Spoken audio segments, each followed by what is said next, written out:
Number 1 Ilnam is Gihun's biological father. Yunlover, a Twitter user, offers their own theory on Gihun and Il relationship. The first is Ilnam asking Gihun if he was spanked a lot as a kid. Shocked, Gihun asked how he knew, and Ilnam replied that his son was spanked as well, possibly implying that he is his son. The second scene is significantly more believable, as it shows them wandering through the marble set, with Ilnam claiming that he grew up in a neighborhood that looked exactly like it, and Gihun agreeing. Furthermore, the user stated that Ilnam invented the competition in order to locate his long-lost son and hand over control of the games to him due to his dementia. It's an intriguing notion with plenty of evidence to back it up. If this is correct, it has huge ramifications for the games and their beginnings. Number 2 Seong Gi-Hun stops the Squid Game. Seon Gi-Hun, the primary protagonist of Squid Game, is a fan favorite, and if the cliffhanger at the end of Season 1 is any indicator, he'll be back. However, this raises the question of how Gihun will return and what role he would play. Will he compete again so that he may warn others? Or will Gihun return as one of the guards to finally put an end to the brutal cycle?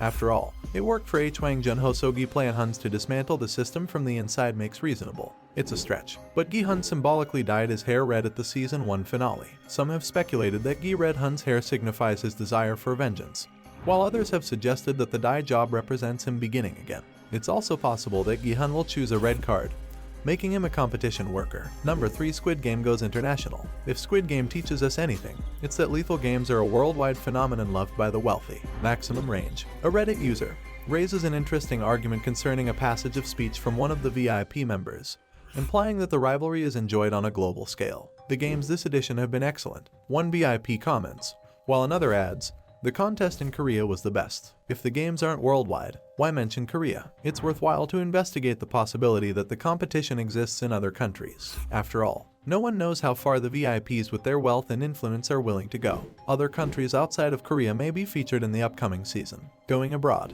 on the other hand, might complicate matters for the primarily local ensemble of Season 1. Number 4 Hwang Junhos is still alive. Hwang Junhos is a renegade police officer who pretended to be a guard in order to infiltrate the competition. In his search for answers, he met a horrible end at the hands of the front man, his brother In-ho. Junho was last seen being shot in the shoulder and sliding down a cliff into the sea, or so we thought. When In-ho looks below, he sees nothing. Thus it's unknown if Junho drowned or was able to continue his inquiry. Squid Game's deaths are vague, which is remarkable for a program that is so forthright about its characters' deaths. Not to mention the numerous cases in which In-ho shot people in the face and killed them instantly. He instead shot Junho in the shoulder, which was a comparatively non-lethal wound. It's possible that In-ho didn't have the heart to kill his brother and simply wanted him out of the way for the time being.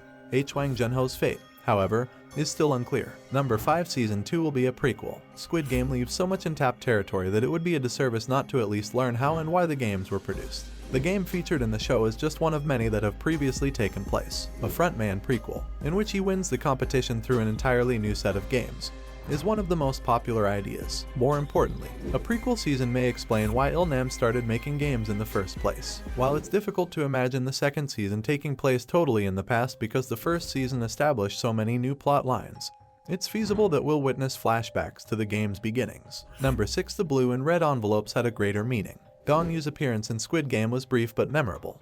He ended up having a significant impact on Gihun's life. Gihun was initially given the option of a red or blue envelope. It's thought that he was chosen as a contestant because he chose a blue envelope instead of a red one, which would have resulted in people becoming guards. Subscribe if you would like to see more videos like this.